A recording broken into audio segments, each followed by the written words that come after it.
하나님 말씀은 빌립보서 4장입니다. 4장 11절부터 제 성경으로 322쪽에 있습니다. 빌립보서 4장 11절 제가 먼저 읽겠습니다. 내가 궁핍함으로 말하는 것이 아니니라. 어떠한 형편에든지 나는 자족하기를 배웠노니. 같이 읽을게요. 시작. 나는 비천에 처할 줄도 알고 풍부에 처할 줄도 알고 모든 일 곧 배고픔과 풍부와 궁핍도 일체의 비결을 배웠노라. 같이 읽을게요. 내게 능력 주는 자 안에서 내가 모든 것을 할 수 있느니라. 13절 말씀은 어디 많이 붙여져 있죠. 음식점이나 있는데 내게 능력 주시는 자 안에서 내가 모든 것을 할 수 있느니라. 그런데 이게 이 말씀이 엄청난 큰 일을 내가 하나님 앞에서 하겠다 이런 뜻이 아닙니다. 그 앞절에 보면 내가 더 비천해지고 내가 더 없는 형편에서도 나는 잘 수 있다 이런 뜻이죠. 왜냐하면 11절에 보면 궁핍한 어떠한 형편, 이게 어떠한 형편이 잘된 형편이라기보다 12절에 보면 배고픔과 또 궁핍함 뭐 이런 뉘앙스가 더 많습니다. 그러니까 예수를 자기가 믿는데 내가 더 낮아진다 할지라도 난 할 수 있다 이런 뜻이 더 많죠. 그런 사람이 이렇게 없거나 또 결핍, 결손 이런 상태면 당연히 불만이 터져 나옵니다. 하나님 왜 이 모양입니까? 내가 하나님을 열심히 섬겼는데 왜 이 모양입니까? 이렇게 할 수가 있죠. 지금 사도 바울이 지금 쓰는 그 상황이 감옥에 이렇게 가택 연금된 상황입니다. 1장 우리 13절을 한번 볼까요? 빌립보서 1장 13절 같이 한번 읽어볼게요. 시작. 이러므로 나의 매임이 그리스도 안에서 모든 시위대 안에 그 밖에 모든 사람에게 나타나. 여기 나의 매임이라고 되어 있는데 자기가 감옥 이렇게 잡혀 있다는 거예요. 17절에도 그랬습니다. 그들은 나의 매임이라는 게 지금 로마의 재판을 기다리고 있는 상황인 것이죠. 그러니까 뭐 감사할 게 별로 없습니다. 그럼에도 불구하고 사도 바울은 어떤 상황이든지 나는 일체의 감사를 배웠다. 자족한다. 이렇게 이야기를 하고 있습니다. 여러분 삶을 지금 감사하고 있습니까? 감사는 그냥 지금 여러 가지 안 돼서 어려운데 뭐 그런 이야기 묻습니까? 뭐 이런 표정들도 계시는 것 같은데 예수 믿는데 감사할 수 있느냐? 성경은 놀랍게도 감사할 수 있다라고 이야기를 합니다. 그것을 배웠다라고 이야기를 합니다. 11절에 보면 배웠다 이 단어가 행동이나 경험을 통해서 알았다, 배웠다 이런 이야기입니다. 또 12절에 보면 어떤 환경에서도 나는 처할 줄 일체의 비결을 나는 배웠다. 이 말도 동일합니다. 비슷한 이야기를 다윗도 이야기를 합니다. 다윗도 뭐라고 합니까? 시편 23편에 보면 여호와는 나의 목자시니 내게 부족함이 없다. 이렇게 이야기를 합니다. 부족함 천지인데요. 엄청 많은데요. 이게 돈도 필요하죠. 또 외롭지 않도록 관계도 필요하죠. 또 내가 기쁘게 하는 웃기는 일도 해야 되죠. 뭐 이런 등등으로 결핍한 게 지천에 깔려 있는데 왜 다윗은 나의 목자시니 내가 부족함이 없다. 왜 그런 이야기를 합니까? 이 사람들은 우리하고 다른 사람입니까? 아니요. 똑같은 사람이네요. 똑같은 사람인데 왜 이런 이야기를 하느냐? 일체의 비결이 도대체 뭐냐? 예수님에 의해서 내게 능력 주시는 자, 하나님 또는 예수님에 의해서 나의 행복이 하나님 안에, 나의 삶의 의미가 하나님에 의해 있다. 이런 뜻입니다. 제가 지난주에 말씀드린 대로 하나님은 하나님 되게 하는 게 우리의 신앙의 근본이라고 그랬는데 내 삶의 이유가 하나님께 행복의 의미, 행복이 하나님께 있다. 그래서 나는 없어도 되고 이렇게 된다. 이렇게 이야기를 하고 있죠. 구체적으로 행복의 그 의미를 둔다는 게 뭐냐? 제가 예를 들어서 잠깐 설명을 드리겠습니다. 미국의 그 우리 닉 호이트라는 사람이 있습니다. 사진 좀 보여주세요. 이 사람이에요. 아들을 낳는데 뇌성마비입니다. 지금 제가 뇌성마비라는 거죠. 아버지가 닉이고 아들이 릭입니다. 비슷한데 뇌성마비니까 말을 겨우 합니다. 12살 때 컴퓨터로 말을 이렇게 말 자체가 안 되니까 겨우 하니까 그 애가 뭐라고 이야기를 했느냐, 컴퓨터를 통해서 첫째 단어 아빠 엄마가 아니라 달리고 싶다, run, 그리고 가고 싶다, go, 이런 단어를 했대요. 그래서 애를 무작정 태워가지고 아버지니까 달리니까 얘가 막 좋아하는 겁니다. 그 아들이.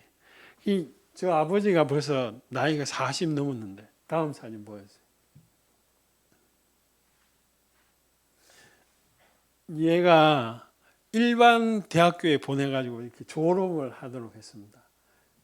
그리고 나서 달리고 싶다고 그러니까 저렇게 휠체어에 태워가지고 막 달리는 겁니다. 40살 된 아버지가. 나중에 대회에 참석합니다. 놀랍죠? 대회에 참석했는데, 1982년 아들 때문에 42살 때 보스턴 마라톤 대회에 참석해서 완주를 합니다. 그리고 1989년 아버지가 49세 때, 다음 보시죠. 다음 사진 좀 보세요. 저렇게 철인 3종 경기라는 게 있어요. 보통 사람들이 힘든데 이게 뭐냐면 수영을 하고 그다음에 그 자전거 사이클을 타고 그다음에 마라톤을 하고 이 세 가지를 동시에 다 하는 겁니다. 이걸 해서 완주를 해요. 저 아들이. 아들 뭐 하겠어요? 아니 그 앞에 아들 저렇게 앉아만 있어요. 근데 사람들이 막 박수 칠 때 아들이 이럽니다. 아빠 없이는 할 수 없는 일인데 아빠 사랑해요. 이렇게 이야기를 하니까 그 아버지가 자기 아들에게 나는 내가 없으면 달리지도 않았다. 정말 자랑스럽다. 이렇게 이야기를 하죠. 그 다음 사진 보여주세요.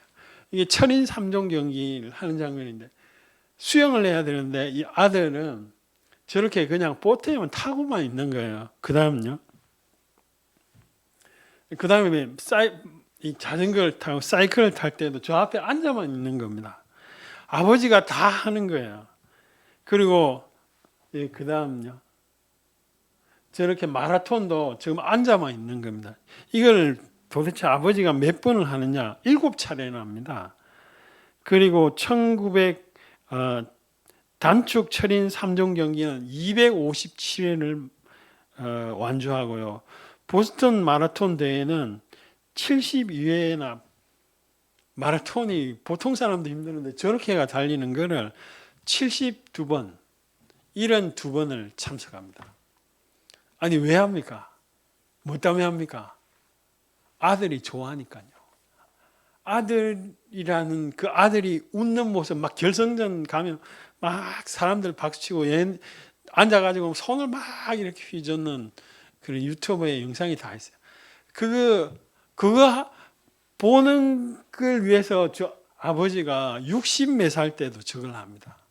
그래서 그 근육이 웬만한 40세에 운동선수와도 그 근육이 같다고. 아버지가 70세 넘었어도 저걸 합니다. 세상에 저걸 왜 합니까? 삶의 의미와 목적이 아들에게 있으니까 하는 거죠. 아들을 사랑하니까요. 그리고 1982년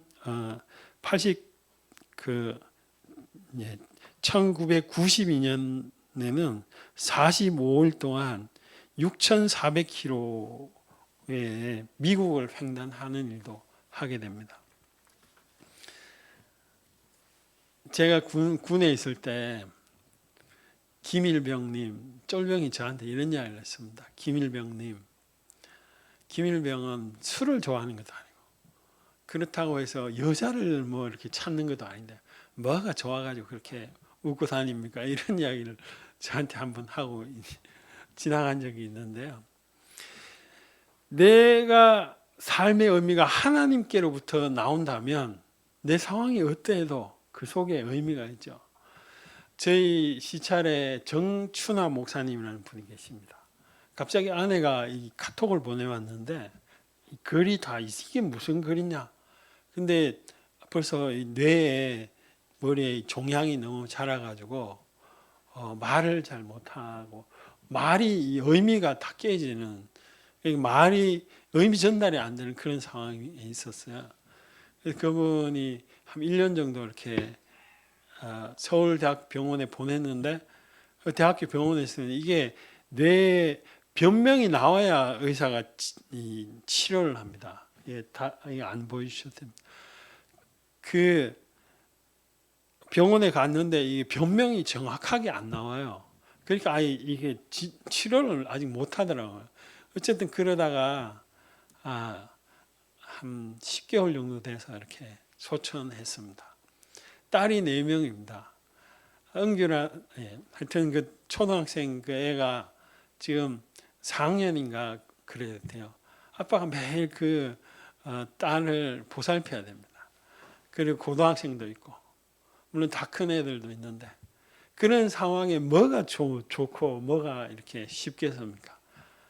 교회를 하는데, 근데 그분이 저한테 만나서 이런 얘기를 합니다. 목사님, 제가 제일 재밌고 제일 좋은 거는 예수님을 발견하는 겁니다. 내 삶 속에서 예수님을 발견하면 이게 사도 바울이 한 이야기하고 거의 비슷한 이야기를 하더라고요.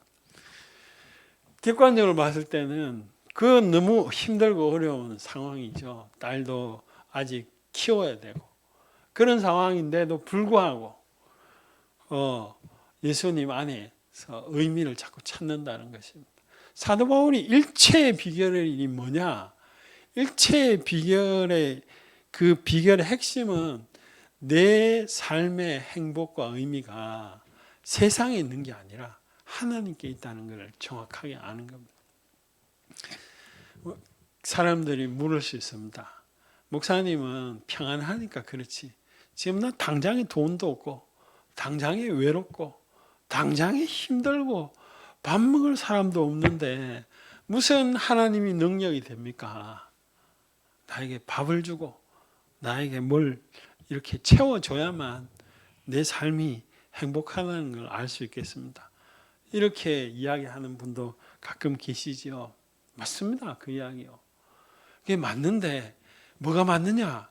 그 배고픔과 관계와 외로움과 이런 것들을 채워줘야 사람이 행복합니다. 그런데 그것이 근본적인 행복은 안 줘요. 절대적인 행복을 안 줍니다. 우리 여기 청년들 있는데 결혼하면 더군다나 사랑하는 여자하고 결혼하면 행복할 것 같죠. 맞습니다. 외롭지도 않고 행복합니다. 그런데 그만큼 책임이 따라오죠. 그만큼 더 신경을 많이 써야 됩니다.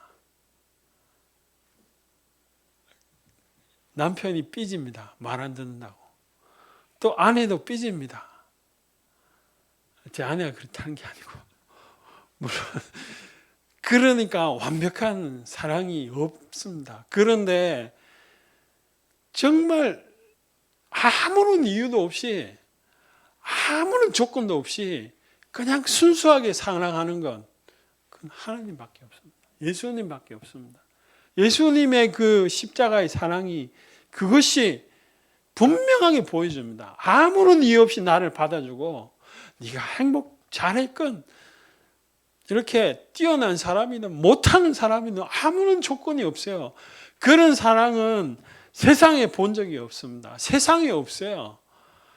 행복한 정말 사랑하는 사람이 하고 결혼하면 행복할 것 같은데 그 사람 때문에 내가 마음이 미치고 힘드는 거죠. 왜냐하면 그것이 나에게 행복을 준다라고 생각하니까. 무슨 말이냐? 세상에서 사랑과 돈과 여러분 돈 많이 가진 그 회장님이 우리 고목사님처럼 얼굴이 평안한 사람 봤습니까? 항상 긴장해져 있죠. 항상 뭔가 열심히 뭔가를 하고 있죠. 그 얼굴을 보면 왜요? 내 돈 누가 훔쳐갈까 싶어. 내 돈, 내 사업이 망할까 싶은데. 제가 아는 그 장로님 저한테 사업하는 분입니다. 돈 잘 버신 분입니다. 그런데 이런 이야기를 합니다. 목사님, 제 마음은 쉼이 없습니다. 그 설교를 들어도 기도를 해도 늘 사업 이렇게 하면 어떻게 되고 돈 이렇게 하면 더 벌 것 같고 그거 고민한다고 늘 그게 매여 있는 거죠. 그게 우상이라는 겁니다. 세상이 만드는 우상이죠. 하나님 아니면 우상을 우리가 섬기게 됩니다. 그런데 사도 바울은 그 일체의 비결, 사도 바울뿐만이 아니라 하박국이 늘 무화과 나무에 소출이 있건 없건 내가 기쁜 거는 그 하나님이라는 존재가 나와 함께 한다는 거죠. 십자가에서 우리가 하나님의 사랑을 보면 놀랍게도 하나님의 초월함, 하나님의 능력, 하나님의 경험됨이 현실 가운데 나타납니다. 현실 가운데 뭐가 나타나냐? 내가 아무것도 없는데 내가 마음이 든든한 거야. 왜? 나를 위하여서 사랑하시는 하나님이 계시니까 그렇죠. 제가 그 해와 거기에 우리 그 유학생들 이렇게 가끔씩 만났을 때 그 유학생이 예수 믿은 지 2주 만에 이런 이야기를 하더라고요. 그러니까 자기는 유학생이 여러분 좋을 것 같지만 우리는 이게 우리 땅이지만 그 사람들은 다른 나라 땅이죠. 처음 보는 환경이죠. 그래서 자기들 여기 적응해서 살아야 됩니다. 그러니까 아이들이 외롭습니다. 자기 마음을 몰라주니까. 그런데 외로운 건 그 문제는 뭐냐면 이 한국말을 배워야 되는 거예요. 배워야 이 무슨 공부를 하죠.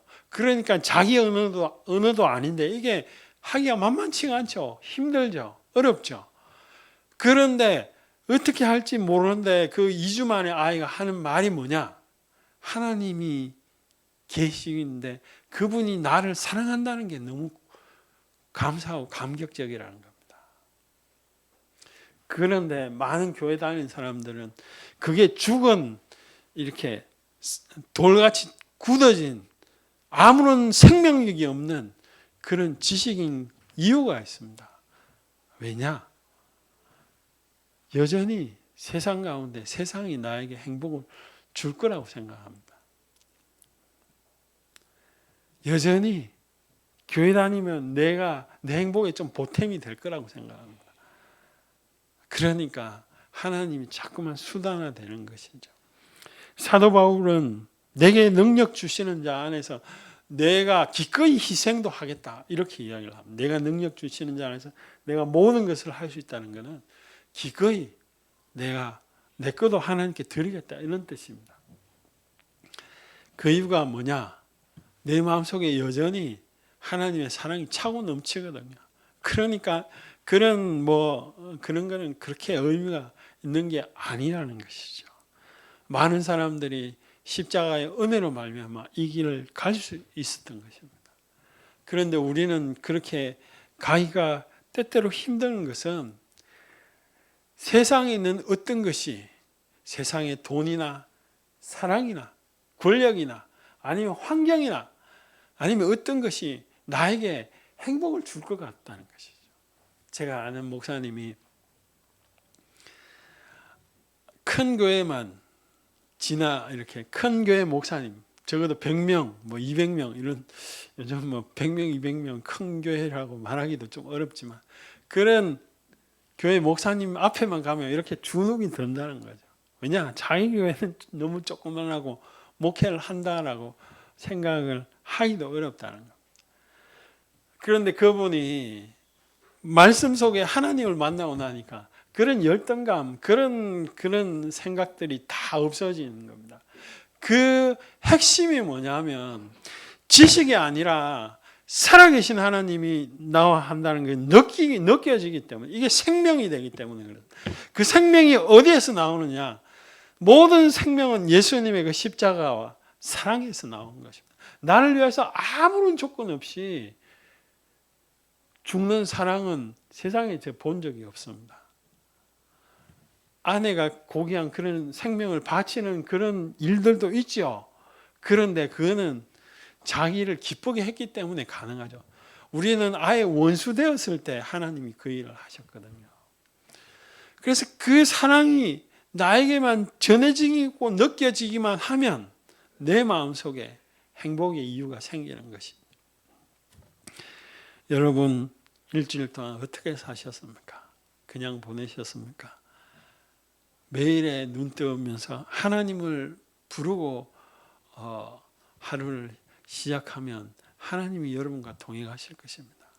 여러분 눈 뜨자마자 걱정이 먼저 보이면 그 사람은 걱정과 하루를 살게 되는 겁니다. 일체의 비결이 뭡니까? 하나님으로 인하여서 행복한데, 그런데 그 하나님이 죽은 하나님이 아니에요. 여전히 지금도 살아계신 그 하나님을 부르는 능력이 사도 바울이 일체의 능력인 것입니다. 여러분 삶 가운데 그러한 능력이 가득 넘치기를 바랍니다. 우리 같이 한번 기도하겠습니다. 나를 기쁘게 하는 게 너무 많습니다. 그래서 그것만 소유하면 내가 세상에 죽어도 좋겠다 이러는 게 많죠. 그게 사랑입니까? 권력입니까? 그러나 그 사랑과 권력과 돈 때문에 그 우상이 오히려 나를 통제합니다. 오직 진정한 신은 하나님밖에 없죠. 같이 한번 통성으로 우리의 마음으로 기도하겠습니다. 하나님 아버지, 이 땅을 살아가는 동안에 우리에게 너무나 결핍이 많고 어려움이 많습니다. 주여,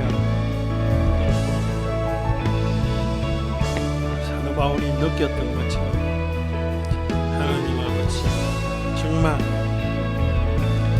내가 아침에 눈을 떴을 때 여호와를 부르게 하시고 내 삶의 의미가 하나님께 온전히 있게 도와주시옵소서.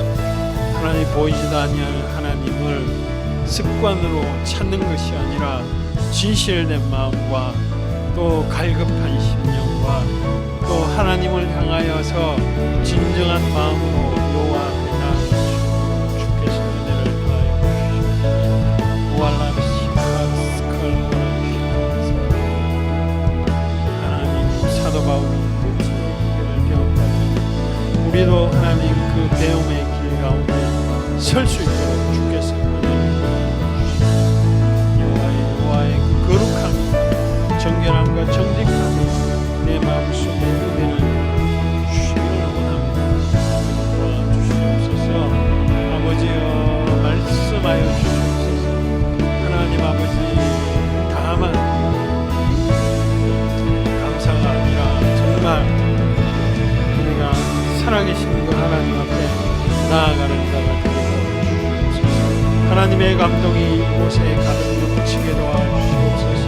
입술을 열어서 여호와를 구하며 하나님을 구하는 우리 모든 성도들에게 하나님의 감동과 하나님의 말씀이 정말 영혼이 소생되게 도와주시고 회복되게 도와주시고 내가 무엇을 하든 하지 않든 살아계신 하나님의 능력이 내 마음 가득히 넘치기를 원하오니 주여 은혜를 더하여 주시옵소서. 오 하나님이여, 하나님께서는 십자가의 예수 그리스도를 힘을 다해서 십자가에서 제사를 지내게 하시고 그 십자가의 능력과 영원한 제사의 효력이 지금도 영향을 미치고 지금도 효력이 있음을 고백하오니 주여 은혜를 다하여 주시옵소서. 하나님 어렵고 힘듭니다. 주님이여 그 삶 가운데 역사하시고 통치하여 주옵소서. 주님이여 말씀하여 주시옵소서. 아버지여, 아버지께서 은혜를 아버지께서 행하여 주시옵소서.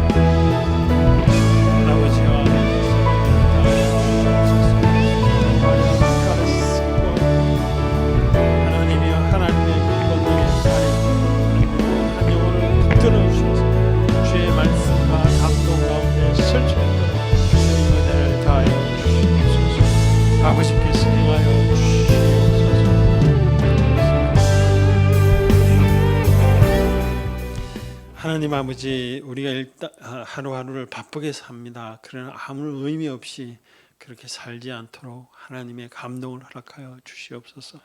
날마다 하나님의 앞에 달려오는 자가 누군가 또 마음을 열어서 여호와를 찾는 자가 누군가 전심으로 다가오는 그 사람을 하나님도 기다리시고 찾고 계시는데 주님 우리가 그러한 자가 그러한 예배자가 되게 도와주시옵소서. 부지런히 어떤 일을 하고 부지런히 어떤 것을 하나님 앞에 바치는 것이 중요한 것이 아니라 내 속에 살아계신 하나님을 경험하고 내 속에 역사하시는 하나님의 감동을 순종하는 자가 되게 도와주시옵소서. 아버지 우리는 여전히 결핍하고 또 모자라고 또 돈도 필요하며 또 여러 가지 관계도 필요하고 또 우리를 기쁘게 하는 어떤 것들이 우리에게 많이 필요한 존재들입니다. 이러한 없는 것과 부족한 환경 가운데서도 내가 너의 하나님이다. 내가 너의 모든 것을 채우는 여호와라고 말씀하시는 그 하나님 앞에 우리가 달려갈 수 있는 영적 분별력을 허락하여 주시옵소서. 이 땅을 사는 동안이 정말 허무와 공고로 시간을 보내고 인생이 더럽고 무의미하다고 고백하는 것이 아니라 오히려 살아계신 하나님과 동행하였더니 이 땅을 살아볼만 하며 하루하루가 하나님의 감동이 있어서 어떠한 것이 오더라도 이 감동과 경험을 뺏기지 않는 그런 삶을 살 수 있도록 주께서 축복하여 주시옵소서. 아버지 하나님 우리 성도들에게 은혜를 다해 주셔서 정말 교회 이름처럼 하나님과 꼭 동행하는 일주일 또 시간들이 되게 주께서 축복하여 주시옵소서. 예수님의 이름으로 기도하며 이제는 우리 주 예수 그리스도의 은혜와 하나님의 크신 사랑과 성령님의 위로통 충만하심이 이 자리에 모여 예배드리는 모든 성도들을 위해 이제로부터 영원까지 함께 있을지어다.